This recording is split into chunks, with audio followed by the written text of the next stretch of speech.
ঘানার আলোচিত তান্ত্রিক নানা কোয়াকু বনসাম আবারও আলোচনার কেন্দ্রবিন্দুতে। এবার তার দাবি আরও বড়। তার ভাষ্য অনুযায়ী ৩রা জুলাই মিয়ামির হার্ড রক স্টেডিয়ামে অনুষ্ঠিতব্য ম্যাচে আফ্রিকার ছোট দেশ কেপ ভার্দে নাকি বিশ্ব চ্যাম্পিয়ন আর্জেন্টিনাকে হারিয়ে বিশ্বকাপ থেকে বিদায় করে দেবে। শুধু তাই নয়, তিনি দাবি করেছেন ধ্যান ও আধ্যাত্মিক শক্তির মাধ্যমে তিনি এমন একটি ফলাফল দেখেছেন।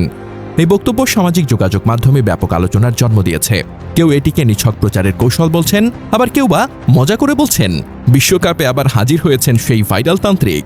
নানা কোয়াকু বনসাম বিশ্বাস করেন ক্রিস্টিয়ানো রোনালদো এবং পর্তুগাল ২০২৬ বিশ্বকাপের শিরোপা জিততে চলেছে। তিনি ভবিষ্যৎবাণী করেছেন পর্তুগাল শিরোপা জিতবে এবং ফুটবল মাঠের বাইরে এই ফলাফল ইতোমধ্যে নির্ধারিত হয়ে গেছে। বিভিন্ন গণমাধ্যমে তিনি বলেছেন এই বিশ্বকাপ পর্তুগাল এবং রোনালদোর জন্য, তারাই জিতবে। পর্তুগাল আধ্যাত্মিক জগতে ইতোমধ্যে টুর্নামেন্ট জিতে গেছে। সম্প্রতি ইংল্যান্ড ঘানার বিশ্বকাপ ম্যাচের আগে তিনি হ্যারি কেনকে নিয়ে কাজ করছেন বলে দাবি করেন। সে ম্যাচে ঘানার বিপক্ষে ইংল্যান্ড ড্র করে ও হ্যারি কেন গোল করতে পারেননি।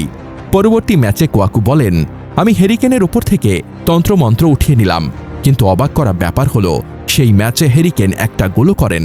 তিনি আরও দাবি করেন হ্যারি কেন আমার শত্রু নয়, আমার একটি সন্তান আছে যার নাম শীঘ্রই হ্যারি কেনের নামে রাখব।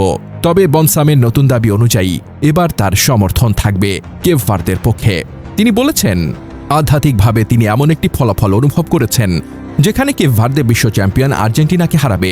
এমনকি তিনি আরও দাবি করেছেন শেষ পর্যন্ত পর্তুগালই নাকি এবারের বিশ্বকাপ জিতবে। তার এসব বক্তব্য ফুটবল সমর্থকদের মধ্যে ব্যাপক কৌতূহলের সৃষ্টি করেছে। তবে এগুলো ব্যক্তিগত দাবি মাত্র, এর সত্যতা প্রমাণের কোনো নির্ভরযোগ্য ভিত্তি নেই।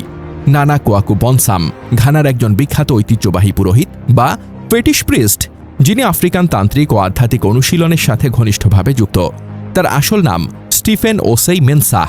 ১৯৭৩ সালের ২০ আগস্ট অশান্ত অঞ্চলের আফ্রাঞ্চোতে জন্মগ্রহণ করেন। বনসাম শব্দের অর্থ তি ভাষায় শয়তান বা ডেবিল। তিনি নিজেকে বিশ্বের সবচেয়ে শক্তিশালী আধ্যাত্মিক ব্যক্তি বলে দাবি করেন এবং কোফি ও কোফি নামক শক্তির মাধ্যমে কাজ করেন। তিনি আফ্রিকান ঐতিহ্যবাহী ধর্মকে আধুনিকায়নের চেষ্টা করেন এবং খ্রিস্ট ধর্ম ও উপনিবেশবাদের প্রভাব সত্ত্বেও আফ্রিকান শক্তির সত্যতা প্রমাণ করতে চান। তার জীবনে বড় পরিবর্তন আসে ১৯৯২ সালে, যখন ১৯ বছর বয়সে এক গ্যাস বিস্ফোরণে গুরুতরভাবে পুড়ে যান। এরপর তিনি আধ্যাত্মিক ক্ষমতা লাভ করেন বলে দাবি করেন।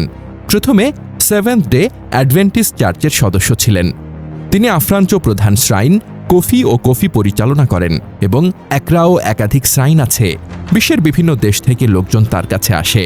তার তন্ত্র মন্ত্র এবং অনুশীলন মূলত কোফি ও কোফি শক্তিকেন্দ্রিক। তিনি হার্বালিস্ট হিসেবেও পরিচিত এবং আফ্রিকান গাছগাছরা ব্যবহার করে চিকিৎসা করেন।